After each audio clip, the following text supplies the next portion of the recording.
let us know the difference between the combustion and respiration.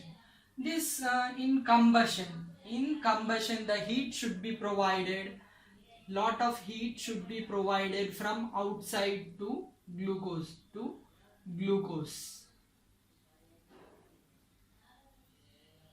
No heat is provided in the cells.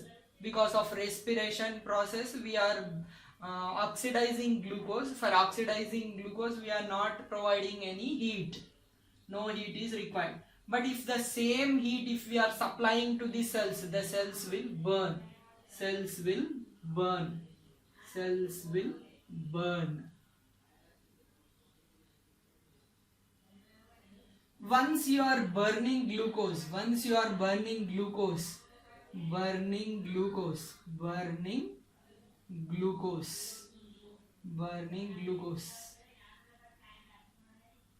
this burning will not stop, burning will not stop, burning will not stop, burning will not stop, will not stop.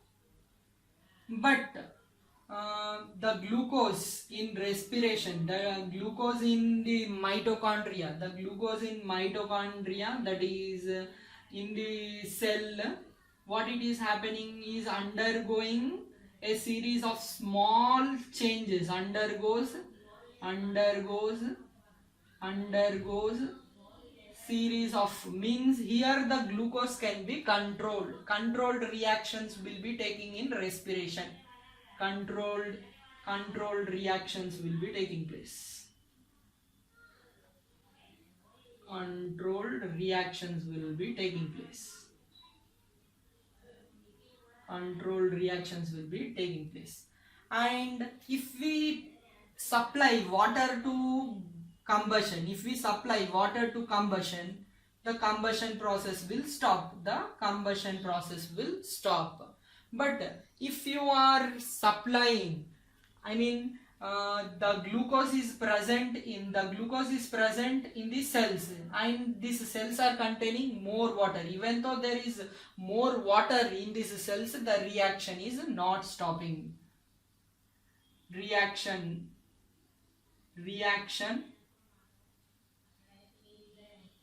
does not stop. Reaction does not stop. Reaction does not stop due to water.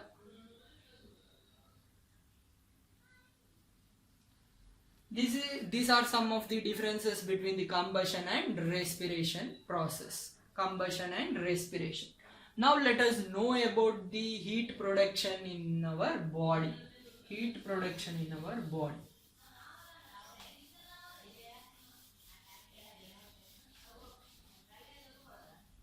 Heat production in our body. Heat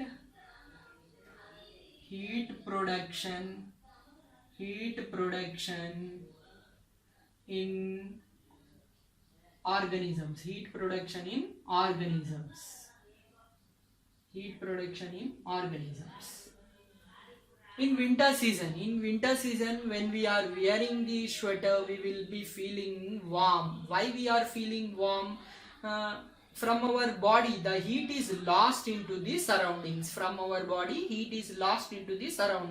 When we are wearing the sweater, what is happening? The sweater is containing the heat within our body. As it is containing the heat in our body, we will be feeling warm. The heat is produced from the cellular respiration. This is from this example we came to know that our body will be producing the heat energy, and that heat energy will be lost every time. It is lost frequently. The heat energy will be lost frequently. To get the energy, to get the heat energy again our body will be doing the cellular respiration. Because of cellular respiration,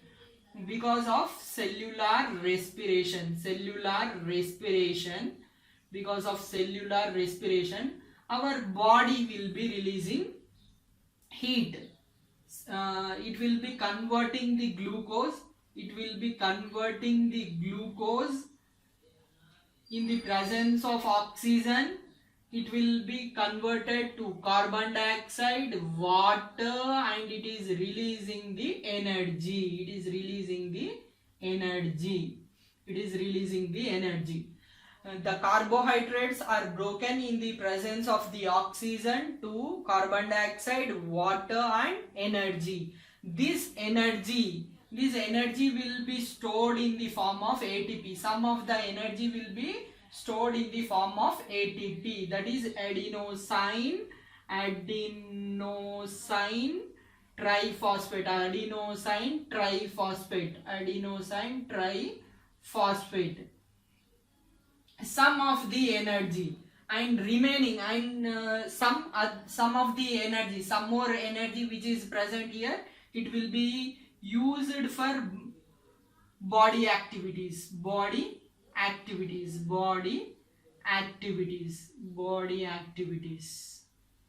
and the remaining extra energy will be released in the form of extra energy. The remaining extra energy will be released in the form of heat. It is released in the form of the heat. Generally in cellular respiration, because of the breakdown of the food materials, that is carbohydrates, we will be getting carbon dioxide, we will be getting water, we will be getting energy. This energy is stored in, some amount of the energy is stored in the form of the ATP, that is adenosine triphosphate. Some amount of energy is useful for doing the body activities, and the extra energy which will be present, that extra energy will be released in the form of the heat. That extra energy will be released in the form of the heat. Sometimes energy is released in the absence of oxygen. Sometimes